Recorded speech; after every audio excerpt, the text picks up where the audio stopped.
మెదక్ జిల్లా వెల్దుర్తి మండలం అంగడిపేట ప్రభుత్వ ప్రాథమిక పాఠశాలలో బుధవారం స్వయం పాలన దినోత్సవాన్ని నిర్వహించారు. పాఠశాలలో 5వ తరగతి చదువుతున్న విద్యార్థులు ఉపాధ్యాయులుగా మారారు. తమ కింది తరగతి విద్యార్థులకు విద్యాబోధన చేసి అలరించారు. మెదక్ జిల్లా వెల్దుర్తి మండలం అంగడిపేట ప్రభుత్వ ప్రాథమిక పాఠశాలలో బుధవారం స్వయం పాలన దినోత్సవం నిర్వహించారు. పాఠశాలలో 5వ తరగతి చదువుతున్న విద్యార్థులు ఉపాధ్యాయులుగా మారారు.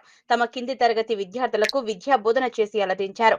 5వ తరగతి చదువుతున్న విద్యార్థులు రుత్విక డిఈఓగా, దీక్షిత ఎంఈఓగా, సాత్విక పిడి లక్ష్మీ జోరస్లిన్ ఉపాధ్యాయులుగా, పి శివకుమార్ ప్రధానోపాధ్యాయులుగా వ్యవహరించారు.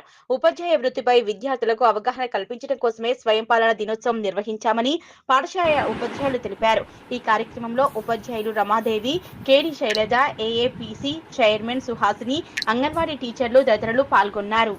ఎంపీపీఎస్ అంగడిపేట మండలం వెల్దుర్తి పాఠశాలలో ఈరోజు స్వపరిపాలనా దినోత్సవం జరిగింది.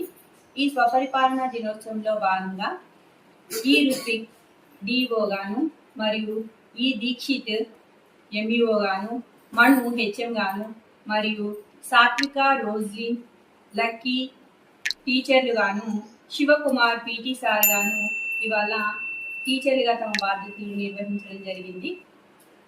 పిల్లలందరూ చాలా సంతోషంగా ఈ కార్యక్రమంలో పాల్గొన్నారు. టీచర్లుగా వాళ్ళ అనుభవాలను వాళ్ళు ఈరోజు పొందడం జరిగింది. సూర్యకాంతి న్యూస్ మన ఏరియా మన ఛానల్ చూస్తున్నవారు అందరూ సబ్స్క్రైబ్ చేసుకోండి. కోసం మా ఛానల్ని సబ్స్క్రైబ్ చేయండి.